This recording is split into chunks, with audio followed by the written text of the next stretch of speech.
thème oyo. Vraiment un thème tellement délicat, un thème oyo et qui beaucoup de prières pour nous préparer spirituellement.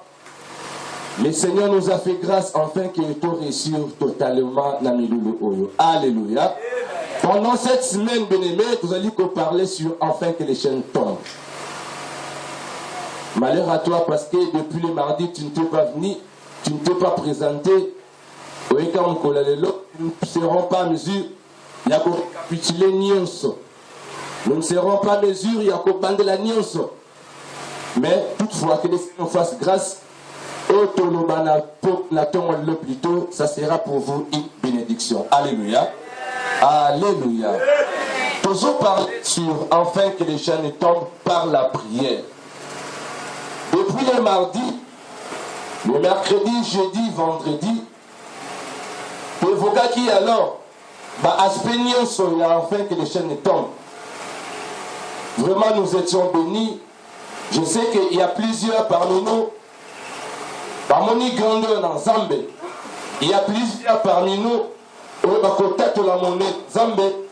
Il y a plusieurs parmi nous, au Zambé Akiti pour la Kokango la bango totalement. Nous avons dit que bien aimé, ma chaîne ezali nini, ma chaîne ezali parfois de réclamations. Il y a parfois des réclamations et réclamations dans Zambé mingi. Il y a parfois, nous tous tout le monde ensemble dans Zambé, on s'est peut-être est lié. Il y a une personne, tu pries le Seigneur, mais ta vie est tournée si comme encore.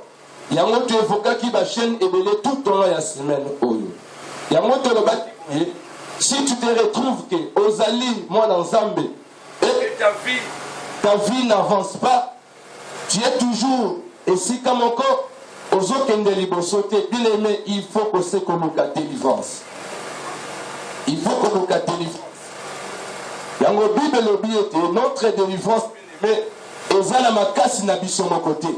Ce n'est ni par ta force, ni par ta puissance, que yo kolonga moni Satan loin de là. Mais le diable a été vaincu sur la croix. Alléluia. Et tellement dans Zambé, il faut comprendre que le diable a été vaincu sur la croix.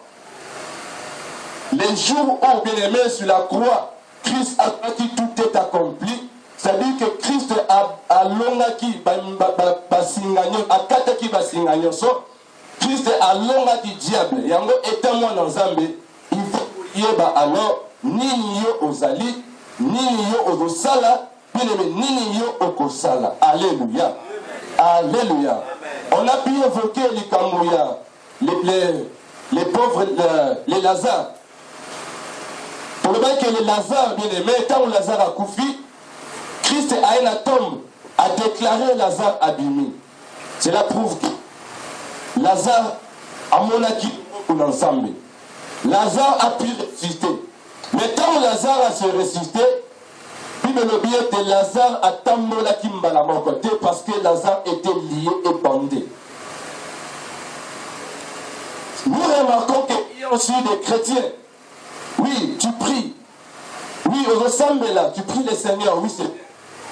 Mais en toi, tu es totalement bandé. En toi, tu es totalement lié. Moi, autant de la malam égalité. Pourquoi Christ a dit déliez-les et laissez-les aller. Cela veut dire que malgré que Azali ressuscité, mais il faut encore quelque chose. Il faut encore bien aimer. Amen. Alléluia. Amen. Alléluia. Amen. Il faut que makambo oyo. Aspect de délivrance, bien aimé, ton négligé en beauté. C'est vraiment important. Ne sois pas trop spirituel. Ne sois pas trop spirituel, bien aimé. Aspect de délivrance, il faut te tenir compte dans ma lame. Pour le bâti, tant que bien aimé, moi, l'ensemble ne peut être envoûté. Un enfant de Dieu ne peut être envoûté. Ce qui est envoûté, tu n'es pas un enfant de Dieu. Mais un enfant de Dieu peut être parfois lié. Alléluia. Quand on est lié, ils allaient pour demeurer éternellement dans la lié. Mais quand on est lié, pour que tu es dans un et s'éclater totalement, quand tu n'as vu. C'est ça, moi, préfère moquer. Il y a Maïtoloba qui tout au long, il y a semaine. Alléluia. Amen. Alléluia. Acclame plus fort pour la gloire du Seigneur. Je te laisse, ma mère, comme un cassis. Maintenant, les lots, bien aimés, pendant quelques minutes, nous essayerons un peu de réfléchir sur un point. Nous allons réfléchir ensemble. Et je sais que cette réflexion est pour apporter aux Alipa Molika Tinavinayo. Alléluia. Et cette réflexion sera pour toi une bénédiction. Et cette réflexion est comme ça là qu'elle est révolutionnée à l'offre chrétienne. Et cette réflexion est comme ça que tant que côté les maps, on a révolutionné foi na yo, basinganyo sont éco-4 na la combo na yeso masie. Afin que les chaînes tombent par la prière. La prière n'est rien d'autre qu'une force surnaturelle que le Seigneur a percibissé, que le Seigneur a totéissé. Bien aimé, dans la prière, tu peux briser les jougs. Dans la prière, tu peux changer l'histoire de ta vie. Dans la prière, bien aimé, on peut comprendre ce qui était invisible comme c'est visible. Alléluia. Quand la prière, nous remarquons que la prière, bien aimé, a vraiment un impact dans l'ensemble. Ne négligeons pas alors la prière. Ne négligeons pas alors la prière. Bien aimé, la prière a une efficacité. Lorsque tu pries, laisse-moi te dire, il y a une force derrière ta parole. Il y a un seul qui est en seconde de la homme de miracle qui est au Salema. Alléluia. Quand le premier jour, le pasteur nous a prêché. Alors, que quand l'apôtre Pierre, bien aimé, allait condamner la prison, l'église ne cessait de lui donner des prières. L'église allait au centre de la Ponaïe. Et lorsque l'église priait pour lui, bien aimé, il y avait la gloire totalement dans la prison. C'est ça, impact, il y a prière. Tout est mis alors tout dans la parole. Tout est mis alors tout dans la parole. Nous sommes tous debout pour nourrir la parole. Pour ça, le livre Nabiso, il y a un chronique. Un chronique chapitre 4. Pour qu'on dise l'année bien versée, nous lisons au nom du Seigneur Jésus-Christ. Jaébet était le plus considéré que ses frères. Sa mère lui donna le nom de Jaébet en disant, c'est parce que je l'ai enfanté avec douleur. Jaébet invoqua le Dieu d'Israël en disant, si tu me bénis et que tu étendes mes limites, si ta main est avec moi, et si tu me préserves du malheur, en sorte que je ne sois pas dans la souffrance. Et Dieu accorda ce qu'il avait demandé. Alléluia. Pouvons dire, acclamons plus fort pour la gloire du Seigneur. Tu n'acclames pas bien aimé, c'est ton Seigneur que tu acclames. Tu n'acclames pas un aimé. Tu n'acclames pas un être naturel bien aimé. Mais tu acclames le roi des rois. Acclame plus fort pour la gloire du Seigneur Jésus-Christ.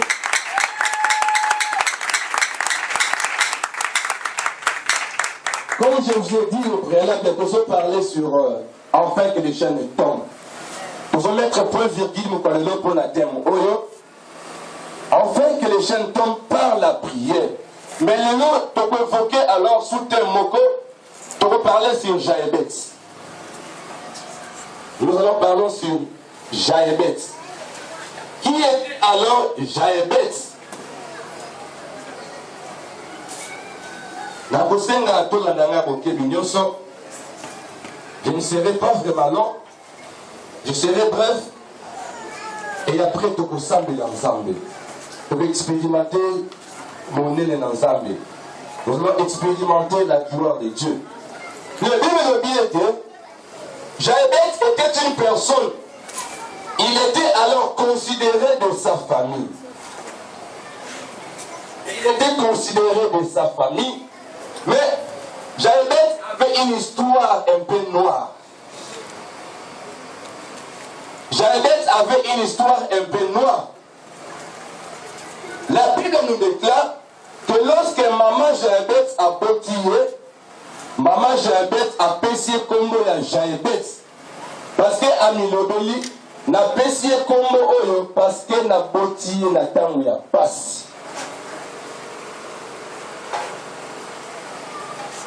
Parce qu'à botillé, na ntango ya pasi aboti la douleur nyonso tellement que maman peut avant bota akonetraki badifficulté énorme yango ntango aboti apesi ye kombo ya Jaebet. Mais or ntango apesi ye kombo ya Jaebet, Bible elobi ete malgré que Jaebet il était considéré de sa famille, mais Jaebet était totalement limité. Jaebet avait une vie à souffrance. Jaebet ne prospérait pas. Jaebet était totalement lié. Jaebet était totalement bloqué. Jaebet a contemplé qui grandeur dans l'ambité. Jaebet a quoi que libosoté parce que bien-aimé Kombo n'a réclamé totalement sa vie. Enfin que les chaînes tombent. Yango bien-aimé, parenthèse mouké.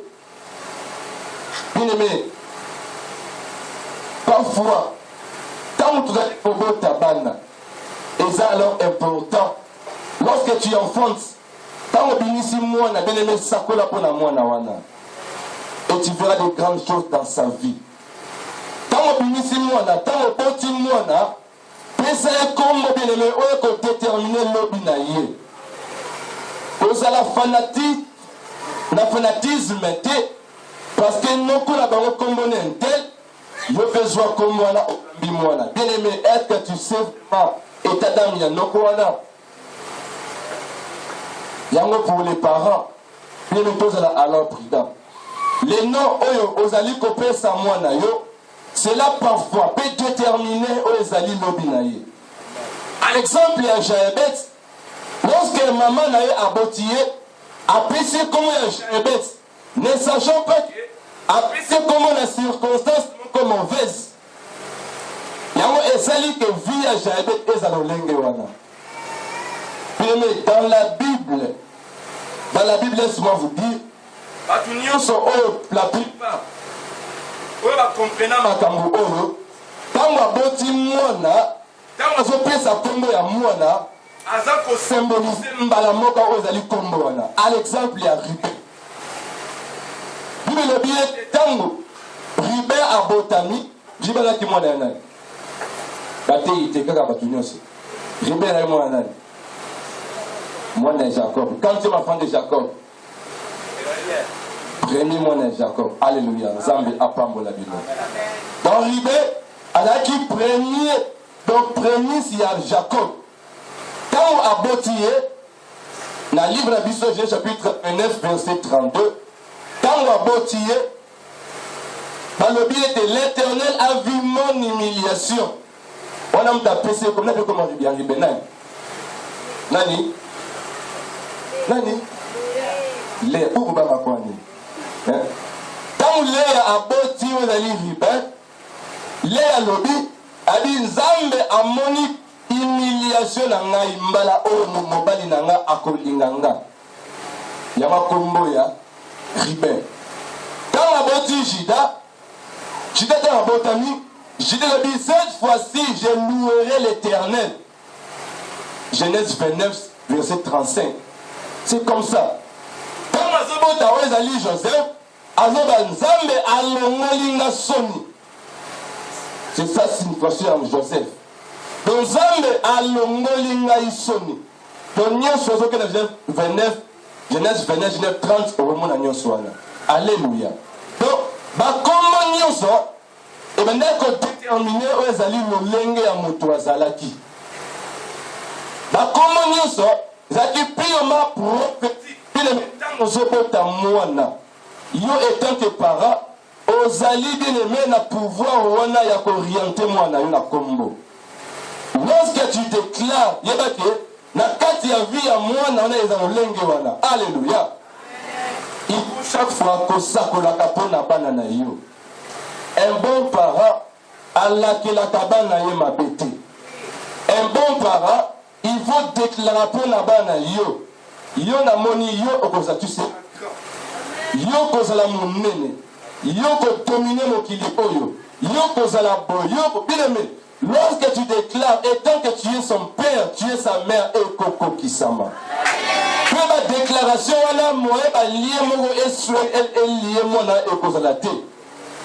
vous comprendre, hein? Voilà, c'était vraiment une parenthèse. Pour sonner alors, notre histoire, il y a Jaébet. Jaébet était totalement lié. Malgré qu'il était considéré de sa famille, Bible était un jour Jaébet. Amitali, Amimoni, vraiment que réellement, sa vie ne marche pas bien.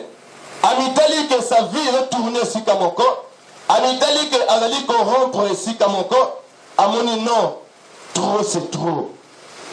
Ake abondeli et pas in encore. Dans verset 10, Jaébet invoqua le Dieu d'Israël en disant, si tu me bénis et si tu étends mes limites, si ta main est avec moi, si tu me préserves du malheur en sorte que je ne sois pas dans la souffrance. Et le Kaliboso bien-aimé, Jaébet a boivi naïe. Et le Kaliboso, Jaébet a boivi état actuel naïe. Bien-aimé, pour que les gens tombent dans ta vie, pour qu'on contemple grandeur ensemble, pour que au monde la gloire que se manifester dans ta vie, prenez des choses que boya vie actuelle naïe. Vous comprenez, les gars? Même si dans ta famille rien ne va, rien ne marche. Même si on veut vivre aux réclamation sorcellerie Kalibota. Même si ta famille a été vendue au diable. Même si tu es totalement réclamé dans le monde de la ténèbres, dans le monde de l'occultisme, dans le monde bien-aimé, de la ténèbres, bien-aimé. Premièrement, avant la délivrance, écoute la vie na yo, la vie wana. Comment la vie na yo normalité? Parce que tant que la vie na yo normale, pour que la délivrance est salema et que ça la passe. Ce que la vie na yo normale, non, ils ont lié à l'ibota, bon, tout ça la négé. Bakuya liboso, nayemoko, nakomona suka. Bien aimé, tout sera de la sorte. Je vais alors révolutionner mouvement katina osika. Ce qui peut-être na libote na bino, il y a des liens qui persistent. Mona liboso abalakate, yami bale abali azongi, yami zababali azongi, yobete mobali, bien aimé, bodia viwana. Et tu verras la gloire du Seigneur. Ce qui est libre de la bino, si de votre famille, moutoumon côté à matin, moutoumon côté à Zarko la baba famille, yomi le bon là, moi je serai les babas de ma famille. Déclare alors dans ta vie bien aimée, pour que les âmes à qui t'apprennent dans cette vie, on s'est yomi beaucoup un pas. Vous comprenez bien? Pour que la délivrance dans ta famille, pour la délivrance dans ta vie et se matérialiser, bien aimé, Zamba Zozela Yomogota un pas. Et lorsque Yomogota tient un pas, deuxième pas, ça va pas accompagner. C'est comme ça. Principe Yazambe et Zanengewana. Bah, chrétiens, nous sommes des paresseux. Excusez-moi pour les termes. Bah, chrétiens, les bien aimés, tous nous un miracle et un man. Bah, chrétiens, les tu peux se contenter qu'on t'a de gauche à droite, loin de la bien-aimée. Or, notre délivrance depuis la croix. Ça fait 2000 ans sur la croix, Christ avait tout est accompli. Après, c'est ce pouvoir, il y a un qui a ce pouvoir-là. Maintenant, exerce alors ce pouvoir-là. Qu'est-ce qui te manque alors d'exercer ce pouvoir-là? Alléluia. Alléluia. À l'exemple, bien-aimé, tu as fait. Aux Olamzala. Mais ton père ou ta mère a somme de l'eau dans le réfrigérateur à tel ayokuna. A tel dans le réfrigérateur à tel frigo, dans le congélateur à tel lieu. Et dans le tel lieu à Kenaye, bien aimé. Vous allez sous papa à tout le monde non. Après, si vous pouvoir, on a biloko yango. Lorsque vous êtes dans la c'est simple. C'est comme ça. Nous avons une puissance surnaturelle à nous. Mais ceux qui ont dit que ça, la yangote, et pour se manifester. Alléluia. Bien aimé, boya vie à dépendance. Boya vie à parasitage. Bien aimé, il y a parasite. Ils ont dépendre là-bas. Boya vie, voilà. Jaébet était le plus considéré de ses frères. Et lorsque nous voyons les mots considération, nous comprenons que Jabez azalaki vraiment na likolo ya bandeko na ye. Vous comprenez, hein? Jabez azalaki likolo ya bandeko na ye. Mais à tenir compte de likolo ya bandeko na ye te, Jabez a boyi vi na ye. A remarqué que nos vies on a zana yango eza vu malamu te na boyi yango. Akeloka elongi na nzambe. Acclame plus fort pour la gloire du Seigneur.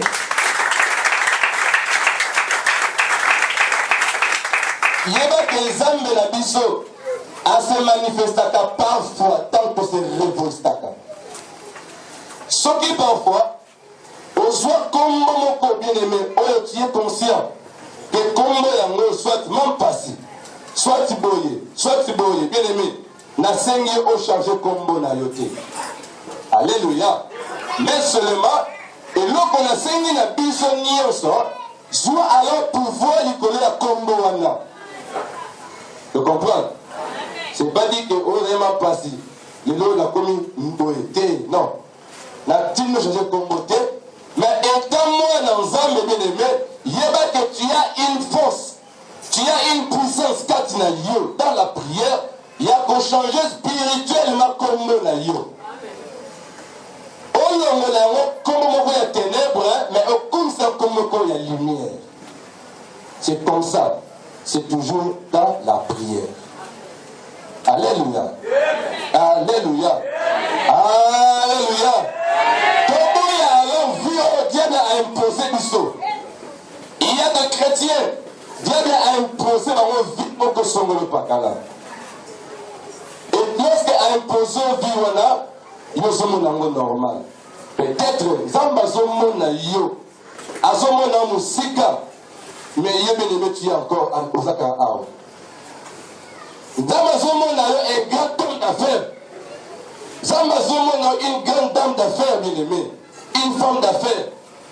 Zamba Zomona Moutoumene, mais il y a un peu comme il habite. Il faut qu'on y ait un nini aux alliés. Ceux qui ont mis un nini aux alliés, bien aimé, et que personne ma casse wana ya quoi atteindre la détermination na yo. Ceux qui ont y habité, voilà pourquoi, plus le bien de temps on est héritier à Zamona Mouké, à cette différente esclaveté. Alléluia. Il y a le temps où tu vis dans l'ignorance. Tant où bien aimé, tu demeures dans l'ignorance, tu es comparable à un héritier, mais moi dans mon qui. Il y a mon attend les loges, mais alors révolutionner seulement ta foi. Pour la chaîne, écoute totalement. Bien aimé. Pour la chaîne, il boya vinayo. C'est révolutionner alors. Père au monde ozali pendant dans ta vie. Mon souffrance n'a normalité. Mon est anormal.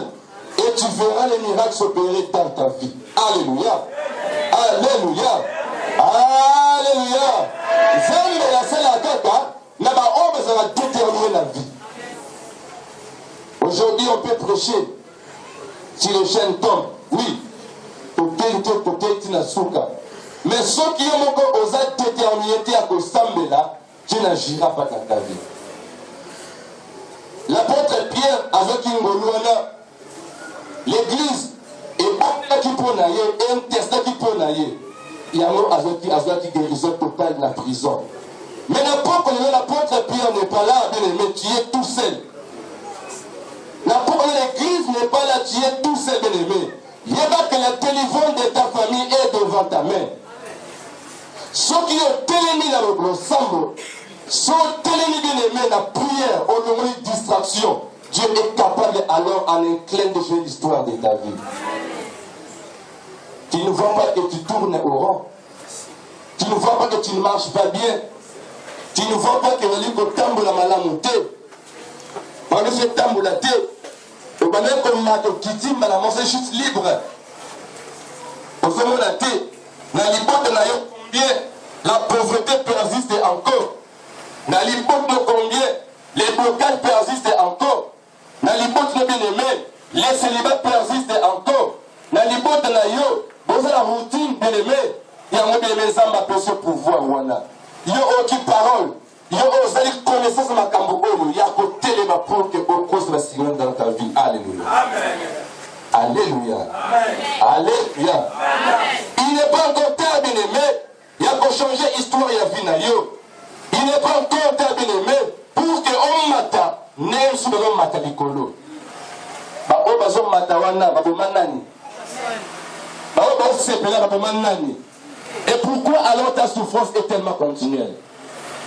Pourquoi cela? Pourquoi cela? Or, nous prions un Dieu si grand. Nous prions un Dieu qui agit. Nous prions un Dieu qui se manifeste. Nous prions un Dieu qui est le maître des esprits. Pourquoi alors ta souffrance est tellement continuelle? Il y a un faux combo, il y a vigno sama. Osons la poser à mot, oui, bien aimé. Sois déterminé. Que n'a qu'on soit bon la combonne sur ma scie. Zamalo zelakaka, totia un pas, bien aimé. Tant que totia un pas, deuxième pas, n'enza moi à accompagner biso. Tolali mingi. Ba chrétien mingi, to se plonger mingi na kolela. To se plonger mingi na ko se lamenter, na ko s'inquiéter. To se plonger mingi na distraction inutile. Bien aimé, au lieu au téléma, au lieu au sac pour la vie na yo, au lieu au sac pour la vie na yo, tu te lamentes pourquoi? Le Dieu du Seigneur, la délivrance est devant ta main. Pour que les chaînes tombent, bien aimé, tu n'as plus besoin, il y a qu'on immoler moi n'empâté, loin de là. Tu n'as plus besoin, il y a qu'on gonger une homme loin de là. Il y a un sacrifice même sur la croix de Golgotha. Il y a un monde libéra, puis sur la chaîne, il y a ce monde à ténèbres. Il y a un sacrifice seulement déjà bien aimé. Il y a l'église du Seigneur. Quand il faut prier, il faut prier. Si ta vie ne marche pas bien, écoute la prière, bonne l'ensemble à Koyoka Yo. Osons la poser à nous. Osons la poser à nous, bien aimé. Le Seigneur te demande à ton moi les lots. Osons la poser à nous. Mais il va que ce que tu cherches, c'est ça son aïeux. Pour ce projet, il y a une distraction. Alléluia. Alléluia. L'église du Seigneur, il faut que ma tambour oyo pour que tout le monde ait dans Zapu. Tant que tu peux ignorer ma tambour oyo, tu peux bien dans Zambé le Kuta. Or, dans Zambé, il n'y a que des principes établis. Bana Israël, bien aimé, pour la base, il fallait Goliath à Kouya. Tant que ton Goliath est là, tant que la chaîne n'a eu ezaliwana, eza passe pour que vous expérimentez grandeur dans Zambie. Si vous kangi maboko, Goliath n'a eu matango pe na pokwa pour la autoriser les bottes na yo. Mais nous allons m'occuper de ngene. Dans le livre de 1 chapitre 17, verset 32, 41, tina 42. Au moment de comment David, il était totalement déterminé. Alors il faut na vaincre. David a tali molai à Goliath, a tali bravoure à Goliath, a tali Goliath à la soldamo de guerre depuis sa naissance. David a défié totalement aux alliés Goliath. Et à la suite, bien aimé, Goliath a quoi commencer. Alléluia. Tant que ton Goliath, tant que le Goliath de ta vie va persister, bien aimé, le côté Kalaraki Miate. Tant que le pharaon de ta vie a persisté, bien aimé, il n'y a pas que attendre que vous l'avez. Il faut alors, ces pharaons à quoi il y en a ces pharaons à côté de la mer rouge, ces pharaons à couvre la mer rouge pour qu'il y ait aux akimia total. Alléluia. Alléluia. Puis le billet de temps où Jabet abondeli et pas inensemble. Jabet à comprendre que sa vie et son marché malamonté abondeli zamba pamboli Jabet. Zambe a étendre la limite de Jabet. Zambe a formé banzela Jabet. Zambe a pamboli Jabet. Pourquoi? Parce que Jabet a mis monaki nenge azali et zalo lenge malamonté. Et mais pourquoi pas alors dans ta vie? Pourquoi pas alors dans ta famille? Pourquoi pas alors dans ton ministère? Pourquoi pas alors, bien aimé, dans ton entreprise? Le Seigneur est capable de tout. Le Seigneur est prêt, bien aimé. Il y a qu'à étendre ma limite na yo, ndenge tene pour la diabète. Ce qui ma limite na yo, et là étendu, bien aimé. On va nous retourner quand ainsi comme encore. Tu seras comparable na ano o batasha qui est na singa. Okobanda kolia kaka na mulai ya singa wana. Okobanda vivre kaka na mulai ya singa wana. Mais soyez ensemble et que tu sois totalement libre au nom de Jésus-Christ.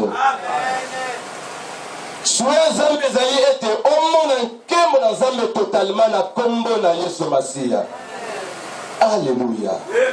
Le Seigneur va te visiter na ton mois de l'eau. Le Seigneur va consoler mon tout monde na ton mois de l'eau. Le Seigneur va accomplir grandes choses na ton mois de l'eau. Mais soyez alors prêts.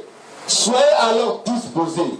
Le mot la distraction, le mot la vignon c'est la réclamation, le mot la vignon c'est oh et pour empêcher grandeur le que ça me faisait la vie na yo et tu verras totalement la gloire du Seigneur. Acclame pour la gloire du Seigneur. Et là encore pour ma casse qui vient aimer.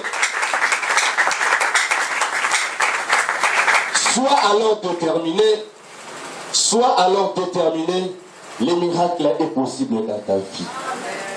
Ne regarde pas ni de gauche ni à droite, mais regarde plutôt l'œuvre de la croix. Puis de l'obéité, il n'y a donc aucune condamnation pour ceux qui sont en Jésus-Christ. Alléluia. Alléluia. Alléluia. Il n'y a pas de condamnation, même si on utilise la liberté oyo, l'occultisme vandi ma casse, mais boya viwana, Dieu va te délivrer. Même si dans ta famille, beaucoup de lignes de chef coutumier ou sorcellerie vendent ma casse bien aimé. Boya viwana, le Seigneur est devant toi. Le Seigneur est capable alors. Il y a qu'on nettoie ma kila na yo bien aimé. Il y a qu'on paie son forme et sengeli. Le Seigneur est capable alors. Il y a qu'on tombe la vie na yo. Le Seigneur est capable alors. Il y a qu'on quand la libote le bébé la canal na yo. Si tu crois cela, dis plus fort amen. Amen. Comment on dit bien aimé? Moi, dans un matin à côté, même si il y a 10 000 à droite, 10 000 à gauche, pour nous tu as Christ en toi. Vous me comprenez? Tu as Christ en toi. Pour le mettre, si le Fils vous est affranchi, vous serez réellement libre. Bien aimé, nous déclarons alors la liberté comme tout le monde a combo de Massia. Nous avons déclaré, bien aimé, une vie à liberté. Na combo na Yesu Masia. Je déclare na mutu o ada totalement lié na poko na tonga lelo plutôt. Aza libéré au nom puissant de Jésus-Christ. On ne croit en cela et tu verras comment Dieu va agir dans ta vie. Ne regarde pas ton passé noir. Ne regarde pas ton passé noir. Même si hier tu as échoué, bien aimé, il y a encore du temps. Même si hier ça n'a pas pu marcher. À cause de ma campagne bien-aimé, il y a encore du temps. Tant que tu vis encore, il y a encore de l'espoir. Tant que nous profitons, il y a encore de l'espoir. Et il y a qui bien-aimé, quand nous avons quitté, on a continué pour quatre la singanayo, c'est premièrement pour que sa gloire est totalement éclatée. Alléluia. Alléluia. Quand on lit Jaébet, quand on a formulé vie à Jaébet, quand jamais à Pamboli Jaébet, premièrement pour que gloire n'est équitable. Pour que l'hypothèse Jaébet va comprendre que notre frère a tombé. Notre frère a Pambolami. Notre frère a tombé Likolo. Bien aimé, c'est comme ça. N'ayons pas la tombe de l'autre. Quand nous avons à la vie na yo, quand nous avons à tomber la vie na yo, c'est pour que l'hypothèse va comprendre que tu pries un grand Dieu. Amen. C'est pour que autour de toi, va comprendre que tu pries un Dieu vivant. Et tant que tu as bien aimé,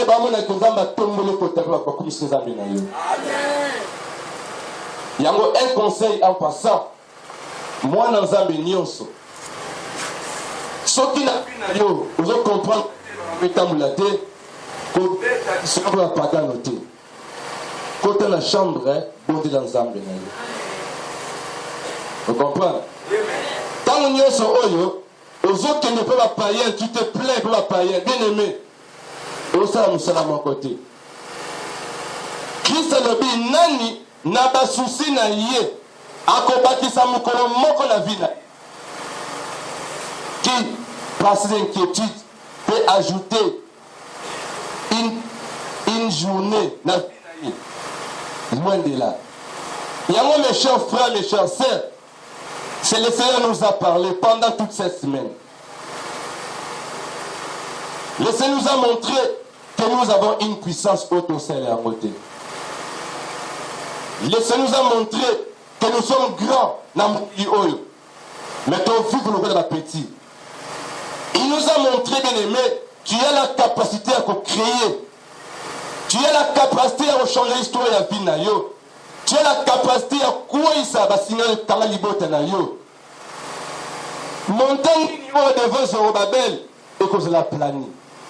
Montagne n'était pas bossé à vie na yo bien aimé et sengeli et quoi. Montagne ni est dérangé vous totalement bien aimé et sengeli et quoi na combo na somasia. Je prêche un Dieu vivant. Je prêche Jésus-Christ de Nazareth. Je prêche Zambe Oyo Kaliba Moko Pene Histoire ya Mutu. Je prêche bien aimé Zambe Oyo Akufate. Zambe Oyo Azali Michi System. Asala Kalolenge ya Lingi. Apambola ka Mutu ya Lingi.